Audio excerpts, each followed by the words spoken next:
نتابع مع بعض أصدقائي مع الجزء الثاني من مواجهة تعريف المريضة الجديدة في برنامج طبيبة نسائية. We follow up with some of my friends with the second part of confronting the introduction of the new patient in the gynecologist program. لدينا في هذا الجزء معلومات يجب أن تسجل، كم هي عدد الولادات وعدد الولادات الطبيعية وعدد الولادات القيصرية وملاحظات إذا كان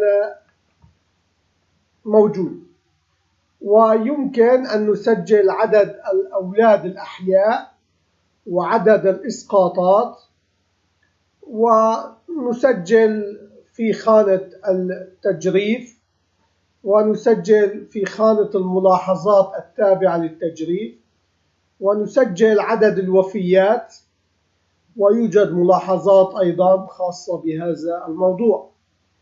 كما أننا يمكن أن نسجل السوابق المرضية والسوابق الجراحية والسوابق الدوائية والشكاية والصورة الظليلية.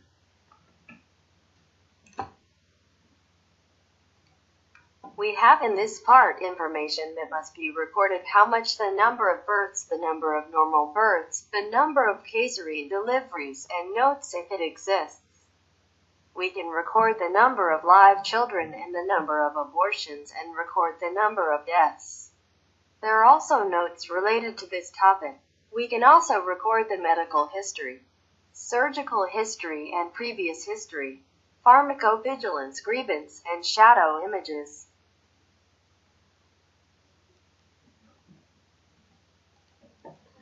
بقي لدينا قسم خاص بالملاحظات تم تركه للطبيب لكي نغير المسميات حسب اختصاصه.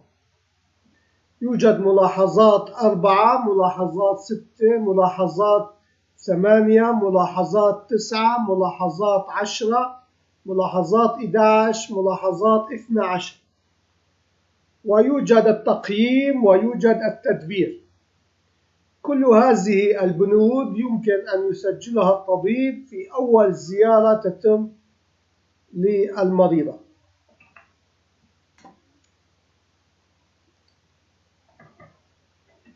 We still have a special section for notes. The titles were left to the doctor according to her desire. There are notes 4, notes 6, notes 8, notes 9, notes 10, notes 11, notes 12, and there is an evaluation and there is a measure. All these items can be recorded by the doctor on the first visit of the patient.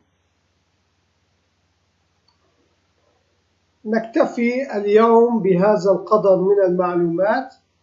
غدا نكمل في المراحل التالية لشرح استخدام برنامج الطبيبة النسائية. بأمان الله، إلى اللقاء.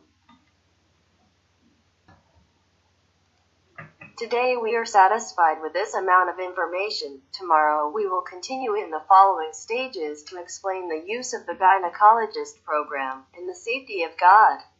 Goodbye.